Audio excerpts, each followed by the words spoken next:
혹시 지금까지 많은 수강생들을 보면서 아, 이 친구는 성공할 것 같다. 혹시 이런 수강생들이 있었나요? 있죠.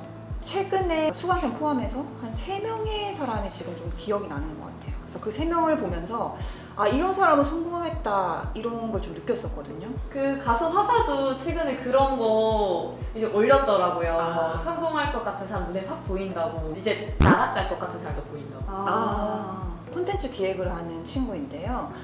그 친구가 제가 릴스를 만들고 싶다고 하니까 릴스를 만드는 걸 좀 도와주고 싶다고 하더라고요. 그래서 릴스 만드는 걸 도와주고 한번 이제 샘플로 찍어줬어요. 근데 실제로 그거는 콘텐츠 기획하고 촬영을 하는 PD 일을 직접 하는 친구고 저한테는 돈 받지 않고 그냥 마음으로 도와주겠다고 해서 찍어줬거든요. 그리고 릴스가 되게 잘 나왔어요. 그런 얘기를 막 주고받으면서 하다가 그 친구가 이제 카톡이 온 거예요. 근데 카톡에 뭐라고 왔었냐면 도와줬는데 너무 부담스러워하지 않았으면 좋겠다 이런 이제 뉘앙스로 보내오면서 자기 친구가 노무사인데 주변 친구들도 다 자기한테 노무 일을 물어본대요. 그래서 노무 상담을 주변에서 너무 많이 하니까 자기 일만 해도 너무 스트레스 받는데 주변에서 그런 얘기를 들으니까 그냥 힘들다 이런 얘기를 했대요. 그래서 자기가 저도 부동산 고민이 있지만 여유준이 정말 마음으로 도와줬는데 이 친구가 부동산 나중에 물어보려고 이렇게 도와주는 거 아닌가? 이렇게 오해하실 것 같아서 걱정된다. 혹시나 제가 부동산 관련 궁금한 거 있을 때는 저 돈 주고 물어볼 거예요. 이렇게 저한테 온 거예요. 그러면서 그렇게 부담 가지지 않으셔도 되니까 그냥 편하게 생각해달라 이렇게 보내왔더라고요. 근데 그 친구가 20대거든요.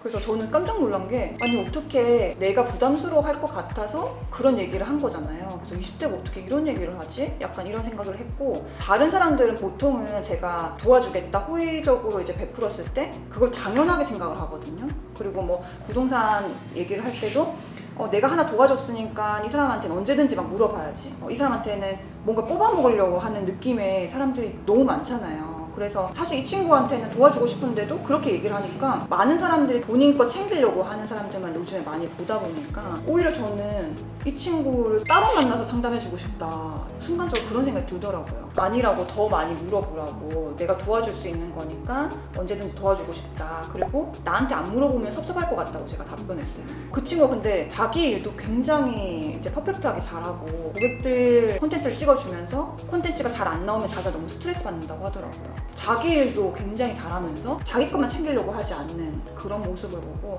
이 친구는 누구나 좋아할 것 같다 이런 생각을 좀 하게 됐어요. 그리고 두 번째는요, 청소하시는 분인데 요즘에 외국인들도 많이 오고 하다 보니까 제 마음에 드는 이제 청소하는 분들 만나기가 힘들었거든요. 근데 어느 날 이제 청소하는 분이 왔는데 이분은 뭔가 다른 거예요. 예를 들자면 가스레인지 위에 후드 같은 거 있잖아요. 다른 분들은 후드를 청소하는 사람이 아무도 없었다고 하면 그분은 후드를 청소를 하는 거예요. 그래서 남들이 하지 않는 곳까지 디테일하게 하는 모습을 보고 사실 뭐 청소 비용이라는 게 엄청 큰 비용은 아니지만 거기서도 뛰어난 사람들이 있더라고요. 한번 물어봤어요. 어떻게 이렇게 꼼꼼하게 해주세요? 라고 물어보니까 본인이 다른 집에서 예전에 베이비시터를 했는데 아이 돌보는 일을 한 집에서 11년간 했다고 하시더라고요. 그러면서 지금은 나이가 좀 있어가지고 아이를 안고 이러는데 너무 힘드니까 이제 청소업으로 바꿔서 한다고 하시면서 그래도 청소하시면 힘들잖아요. 제가 이렇게 물어보니까 아이 안거나 이런 거에 비하면 너무 쉬운 일이에요.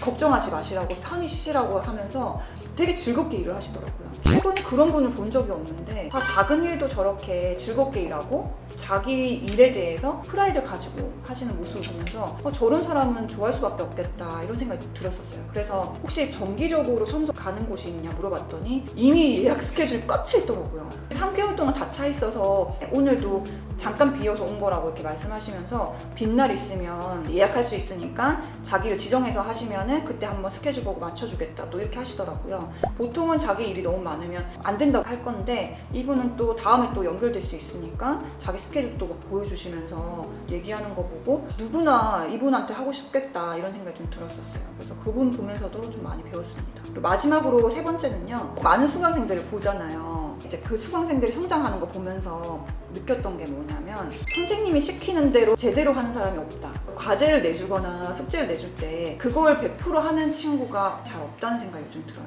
그래서 어떤 뭐 스터디를 하든 강의를 듣든 아니면 다른 모임에 가든 우리가 해야 되는 미션들 같은 게 있잖아요. 그래서 그런 미션들을 제대로 해내는 사람들을 보면은 저 사람은 이게 작은 일이든 아니면 어려운 일이든 딱 그거에 맞춰서 해내려고 하는 사람들을 보면 다른 것도 잘하겠다 이런 생각이 들어요. 예를 들자면 성공하려고 하면 매주 임장을 가시라고 말씀을 드리는데 매주 임장 가는 사람을 제가 본 적이 거의 없어요. 근데 최근에는 이제 매주 임장 가는 분이 있어요. 우리 이제 스터디원 중에 설비나님이라고 있거든요. 설비나님은 매주 임장을 가라고 했는데 주 1회가 아니라 주 2회를 임장을 하더라고요. 그래서 그걸 보면서 저런 사람은 뭘 해도 잘하겠다 생각이 들었는데 그렇게 임장을 하고 다니면서 예전에 구로에 집을 갖고 있다가 이번에 또 성동구의 아파트로 갈아타기에 성공하셨어요. 그렇게 많이 다니고 본인이 갈아타기 하려고 준비를 잘 해놨었기 때문에 기회가 왔을 때 바로 잡았어요. 그 집도 보자마자 30분 만에 한 번 보고 나서 그냥 바로 계약을 했었거든요. 그리고 그 이후에 몇 천만 원이 올랐어요. 그래서 그렇게 기회는 준비되는 사람이 잡는다고 하는 것처럼 그렇게 묵묵하게 다른 사람들 막 집을 살 때도 흔들릴 수 있잖아요. 그럴 때도 자기 갈아타기를 해야 되기 때문에 본인 집 매도될 때까지 계속 꾸준히 또 임장을 갔었거든요. 그런 모습을 보면서 제가 하라고 하는 대로 또 하는 분, 그 조건 하에서 해야 되는 미션들을 잘 해내는 분들, 그런 분들이 좀 많이 성장을 하는 것 같아요. 그리고 예전에도 저희 수강생들 중에서도 이제 수님도 있는데요. 매주 또 임장을 가고 뭐 주말이나 이럴 때도 항상 빠지지 않고 또 이렇게 참석하는 친구가 있거든요. 그런 친구들 보면은 다른 걸 해도 이 사람은 자기가 맡은 거 꾸준히 해낼 수 있겠구나 이런 모습을 보게 되죠. 그래서 막 성공할 사람들 이런 걸 봤을 때 저는 거창하게 뭔가 정말 뛰어난 사람 그런 걸 보는 게 아니라 작은 거라도 정말 이걸 지키려고 하는 사람, 작은 거여도 작게 여기지 않고 최선을 다해서 하려고 하는 사람, 이런 사람들 보면은 성공하지 않을까 이런 생각을 하고, 저도 그런 분들을 보면서 나도 다른 사람한테는 저런 사람이고 싶다 이런 생각을 좀 하게 됐어요. 성공은 멀리 있는 게 아니라 내 앞에 있는 걸 최선을 다해서 해내는 거는 그거라고 생각을 합니다.